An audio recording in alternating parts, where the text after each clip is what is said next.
मैं इस समय यमुना नदी के किनारे खड़ा हूँ। दिल्ली शहर के बीचों बीच बहती हुई यह नदी अपनी दुर्दशा पे हमेशा ही रोती रही है।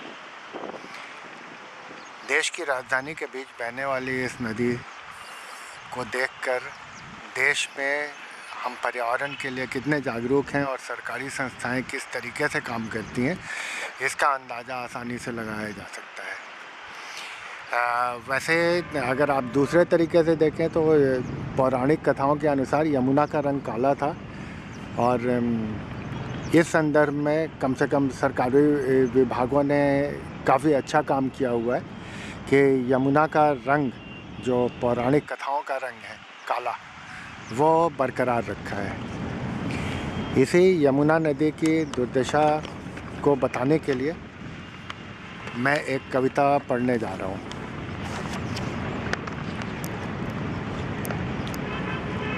मैं यमुना हूँ, सूर्य और संजना की पुत्री, यमराज की बहन।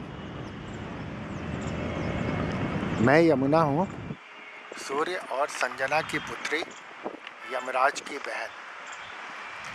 लोग मुझे नदी कहते हैं, देवी मानते हैं, पर नाले से बदतर हालत में हूँ। मैं अब इच्छा मृत्यु चाहती हूँ।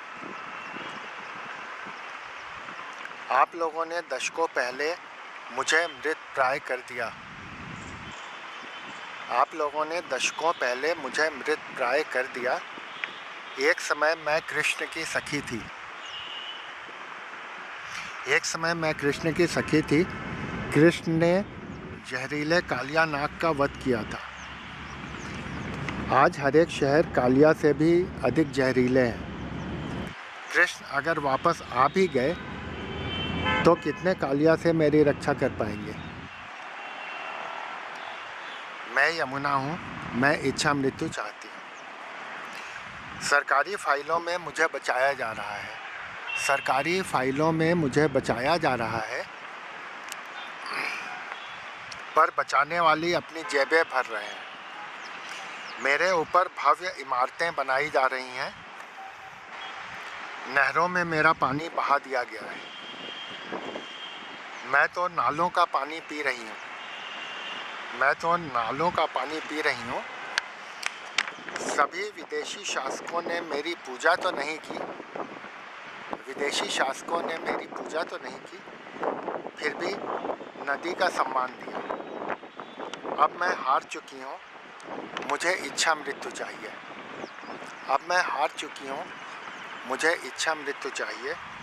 हे भाई यमराज, अब तो वापस आ जाओ, मुझे भी अपने साथ ले चलो। और कितनी दुर्दशा देखोगे मेरी। मैं यमुना हूँ, मैं इच्छा मृत्यु चाहती हूँ।